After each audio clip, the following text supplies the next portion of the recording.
বাবা সাহেব আম্বেদকর এডুকেশন বিশ্ববিদ্যালয় অর্থাৎ বিএড বিশ্ববিদ্যালয় এ রাজ্যের, সেই রাজ্যের অ্যাফিলিয়েশনে রয়েছে 624টি কলেজ, যার মধ্যে 253টি কলেজের অ্যাফিলিয়েশনের যে পুনর্নবীকরণ তার যে অনুমোদন, সেই অনুমোদন বাতিল করে দেওয়া হয় বিশ্ববিদ্যালয়ের তরফে, যা নিয়ে বহু ডামাডোল চলে বেশ কিছু মাস ধরে। এবং তারপরে বিশ্ববিদ্যালয়ের যিনি উপাচার্য সোমা বন্দ্যোপাধ্যায়, তাকে হুমকি দেওয়া হচ্ছে এমন অভিযোগও ওঠে, এমন অভিযোগ করেন সোমা বন্দ্যোপাধ্যায় নিজেই। রিনুয়ালের নামে যে জালচক্র বা দুর্নীতি করছে, যার জন্য বন্ধ করে রাখছে জোর করে,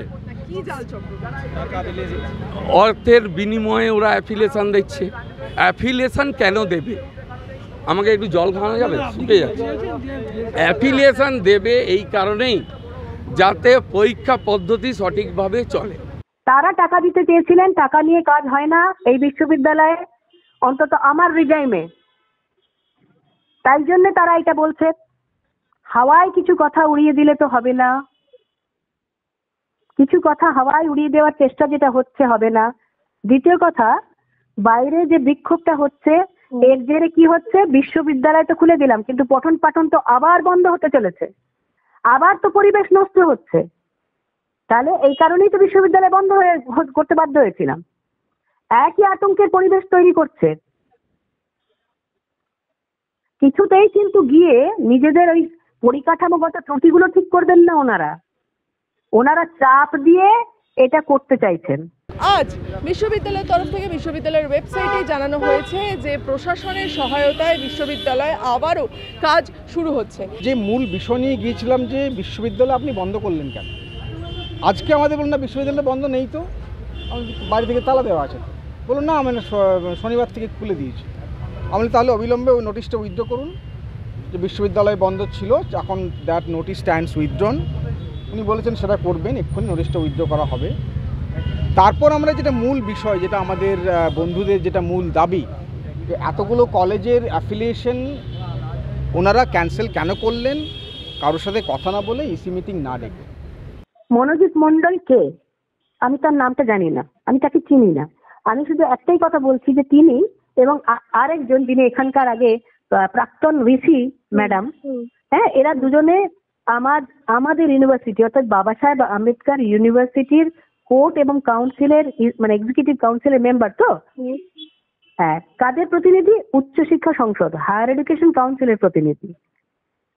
তো তারা ইউনিভার্সিটির কোর্ট আর কাউন্সিলের মেম্বার হয়ে তারা ওই যে যারা বিক্ষোভ দেখাচ্ছে গুটি কয়েক কলেজ মালিক, তাদের সঙ্গে তারা কেন তাদের স্পোক্স পারসন হয়ে এসছেন? 253টি কলেজের প্রতিনিধিরা তারা এখানে এসে উপস্থিত হয়েছেন এবং তাদের দাবি যে বিশ্ববিদ্যালয়ের টাকা নিয়ে অভিযোগ, তাদের যে বিশ্ববিদ্যালয়ের টাকা নিয়ে অ্যাফিলিয়েশন দিচ্ছেন এবং তার পাশাপাশি তাদের অ্যাফিলিয়েশন দেওয়া হোক। বহু ছাত্রছাত্রীরা এসেছেন যারা 2023-25 এই শিক্ষাবর্ষে তারা অ্যাফিলিয়েশন নিয়েছেন, বহু যে কলেজগুলি রয়েছে সেই সমস্ত কলেজগুলিতে ভর্তি হয়েছেন। আমরা গ্র্যাজুয়েশন কমপ্লিট করে আমরা একটা বিএড কলেজে ভর্তি হওয়ার সিদ্ধান্ত নিয়েছিলাম। আমার বাড়ির পাশে বিএড কলেজটা ছিল, তো আমরা দেখেছিলাম যে বিএড কলেজের নামটি আছে 624টা বিএড কলেজের মধ্যে। এখন আমরা অ্যাডমিশন নেওয়ার পরে জানতে পারছি যে 253টা কলেজ বাদ দিয়ে তার মধ্যে আমাদের কলেজটাও আছে। এখন আমরা ভর্তি হয়ে গেছি, অন্য কলেজও সব ভর্তি হয়ে গেছে। এখন তো আমরা এখান থেকে তো অ্যাডমিশন ক্যান্সেল করে অন্য জায়গাতে ভর্তি হতে পারবো না। আমরা চাই এই সমস্যার সমাধান হোক, যত শীঘ্রই সম্ভব আমাদের ভর্তিটা করিয়ে দেওয়া হোক। একদম তাই, এখনো নাম আছে, নাম তো তোলা হয়নি সেখান থেকে। আমরা দিয়েছি, সামথিং দিয়েছি, কেউ 25 দিয়েছে, কেউ 30 দিয়েছে, এখন টাকা দিয়ে ভর্তি হয়েছে। মানে আগে থেকে সিটটা তো বুক করতে হয়, প্রাইভেট কলেজে আগে থেকে সিটটা বুক করতে হয়। হ্যাঁ, পেমেন্ট কেউ কেউ করেছে, কিছু করেছে। রেজিস্ট্রেশন পাইনি আমরা। ইউনিভার্সিটিতে লিস্ট দেখে কলেজ চুজ করেছেন মানে আমি বুঝতে পারলাম না। একটা নোটিফিকেশন হয়, সেই নোটিফিকেশন অনুযায়ী ইউনিভার্সিটি তার নোটিফিকেশন করে নিজেদের ওয়েবসাইটে, সেখানে লেখা হয় যে এত তারিখ থেকে ভর্তি শুরু হলো, 1 সেপ্টেম্বর থেকে ভর্তি শুরু হলো, ভর্তি চলবে 4 নভেম্বর পর্যন্ত। তার মধ্যে কলেজ দেখে অ্যাপ্লাই করো। সেই কলেজগুলোর তালিকা ইউনিভার্সিটির ওয়েবসাইটে দেওয়া ছিল, এটা 1.5 মাস অবধি ছিল। এবং যতগুলো ছেলে মেয়ে পোর্টালের থ্রু দিয়ে অনলাইন ভাবে রেজিস্টার করেছে, অ্যাপ্লাই করেছে, তাদের মধ্যে 28,000 ছাত্রছাত্রী তারা পেয়ে গেছে অনলাইনে তাদের যে কি বলে কাউন্সেলিং হয়েছে, তারপরে তারা পেয়ে গেছে, তারপরে 4 নভেম্বর অ্যাডমিশন ক্লোজ হয়ে গেছে। তাহলে এরা কারা ছাত্র যারা গিয়ে বিশ্ববিদ্যালয় কোন কলেজে ভর্তি হয়েছে? তো এরা বাইরে গিয়ে ভর্তি হয়েছে কেন? নিজেরা ভর্তি হয়েছে হলে সেটা কি করব? এটা তো নিয়ম যে বিশ্ববিদ্যালয় পোর্টালের থ্রু দিয়ে ভর্তি হবে, অনলাইন ভর্তি হবে।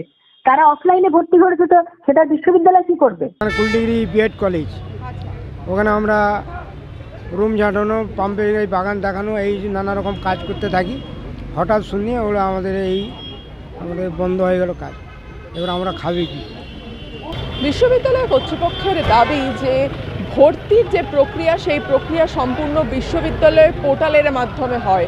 সেই পোর্টালের মাধ্যমে রেজিস্ট্রেশন সম্পূর্ণ হয়ে যাওয়ার পরেও কলেজে গিয়ে আলাদা করে ভর্তির আবেদন কেন করেছেন ছাত্রছাত্রীরা, এই প্রশ্ন বিশ্ববিদ্যালয় কর্তৃপক্ষের স্বয়ং বিশ্ববিদ্যালয়ের উপাচার্যের। এবং তার পাশাপাশি তিনি এও প্রশ্ন তুলেছেন যে যেখানে বিশ্ববিদ্যালয়ের কাজকর্ম বন্ধ রয়েছে বলে প্রশ্ন উঠছিল, বিশ্ববিদ্যালয় খুলে দেওয়ার পরেও যে আন্দোলন বিশ্ববিদ্যালয়ের সামনে চলছে, তাতে কি বিশ্ববিদ্যালয়ের পরিবেশ নষ্ট হচ্ছে না? আনন্দবাজার অনলাইনের জন্য প্রচেতা।